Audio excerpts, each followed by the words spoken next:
Mic check, 1-2. It's the Y2K collector, and I gotta apologize to the Y2K crew. Unfortunately, just with all the renovations going on and with me being in a different part of the house and also a little bit of technical difficulty, I'm not able to give you all the normal Sunday afternoon video that I usually give.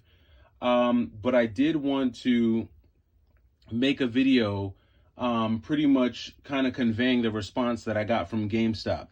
Well, not exactly GameStop, but a former GameStop employee. Now, this morning I made a video pretty much griping about the way GameStop is doing its buy two, get one, and how games are appearing online and how you have to verify your address and the whole 9 yards.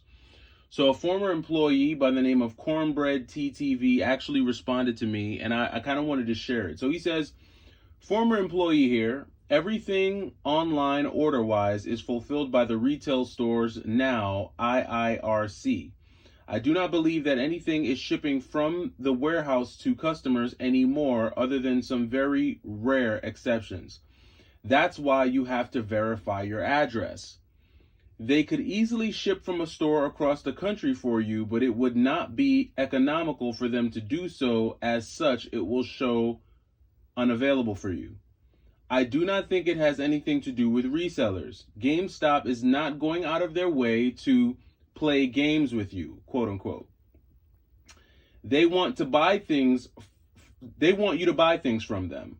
However, they are likely to go out of their way to not try and fulfill an order that would have the shipping costs eat into a large portion, if not all of the profits they would make from that order, which from a business standpoint makes sense. Also, if a store has only one left of something, it will not be shown available for purchase on the site. This is to prevent someone buying something that a customer in store is literally holding and about to buy. Your best bet as a retro game collector is to go to a store, ask the employee to look up the SKUs you are looking for, and have them print out a list of the stores within your area that have them.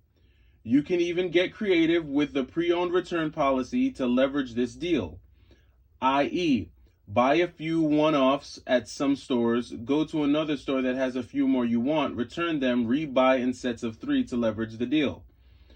With retro games, it is very unlikely for a store to have more than one copy of a title, so it can make trying to buy retro online a bit frustrating, and would explain why you are seeing so many say unavailable when you're verifying your address.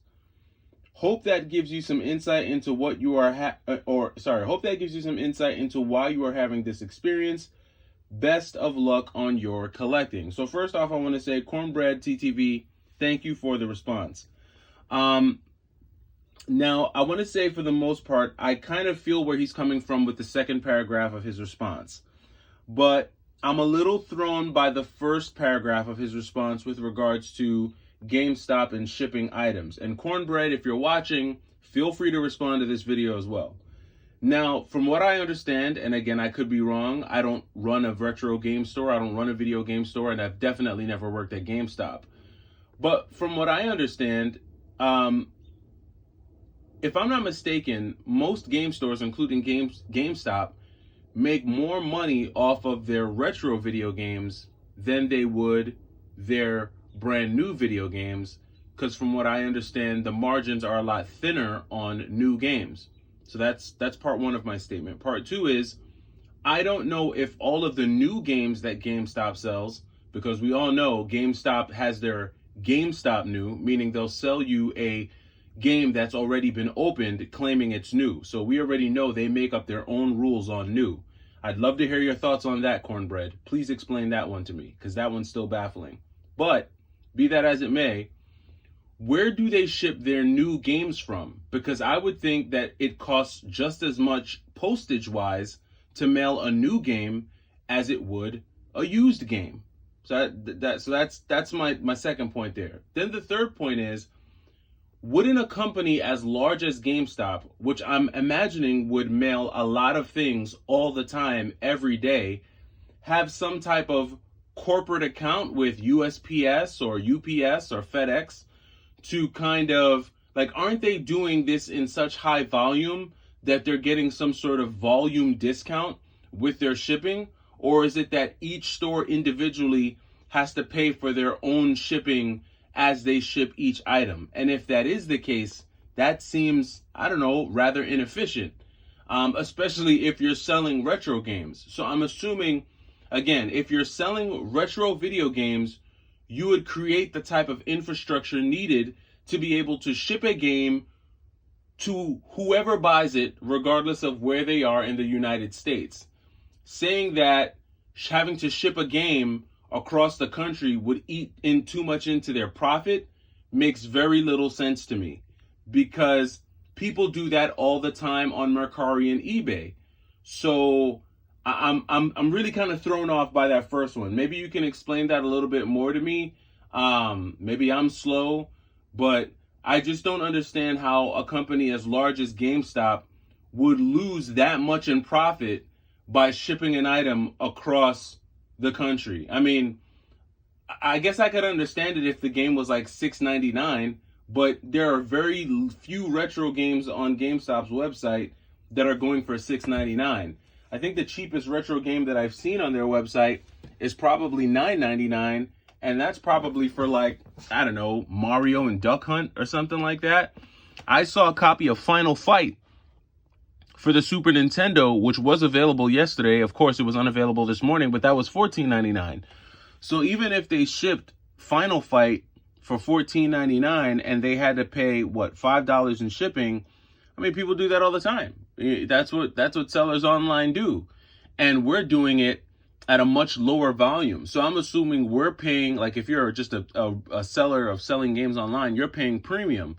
But again, I'm thinking a company like GameStop, who's shipping in a much larger volume, is going to get some sort of discount for shipping. I don't know the logistics behind GameStop's retro selling online. I don't know how it works. So Cornbread, if you have more information to share on that, I'm definitely interested to know what you think on some of those points and some of those questions, because saying that they don't want to ship a game because it would eat it too much into the profit and it's not economically sound for them, I'm not buying it, bro. Like, I would need to understand mathematically how it doesn't make sense for them, especially if they're shipping new games. So then where do the new games ship from?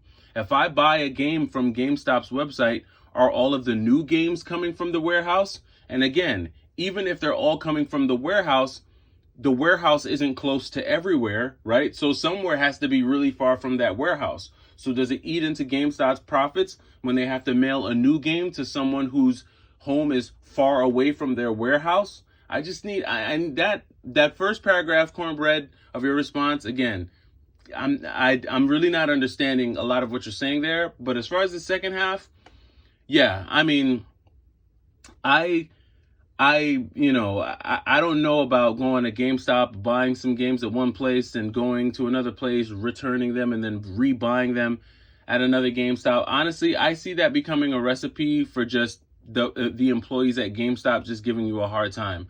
I can't see an employee, I mean, unless they're cool, which there are a few cool GameStop employees, but none near me. And I could just see them making it a real hassle if I decided to buy a bunch of one-offs and then try to take it to the store to return some games and then buy them back in sets of 3. Like, I don't see anyone doing that for me.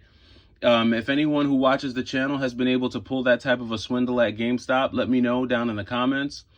I did see a reseller, I think his name is CJ or something like that. I can't remember what his name is, but I did see where he was going into GameStop, buying 99-cent games so that he could get the 10% trade-in credit when you trade in a game. So he's basically buying a game for $1 and then buying like $80 worth of games to be able to get $8 back for a net discount of $7. It's a lot of hoop jumping, right? It's like a lot of it's a lot of like mental gymnastics and like, long division just to buy some damn games. Like, again, I think these promotions just need to be simple.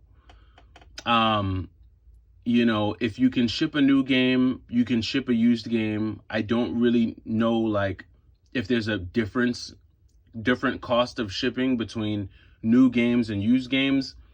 And if we're going by GameStop standards, the new games they ship aren't even new anyway because they're opened. They're not even sealed. So I need a better breakdown of what any of that means, just when it comes to buying online. All that being said, I was able to pick up some games from GameStop before this sale occurred because I found some games in really good condition. And I also made some online pickups right before this online promo took place.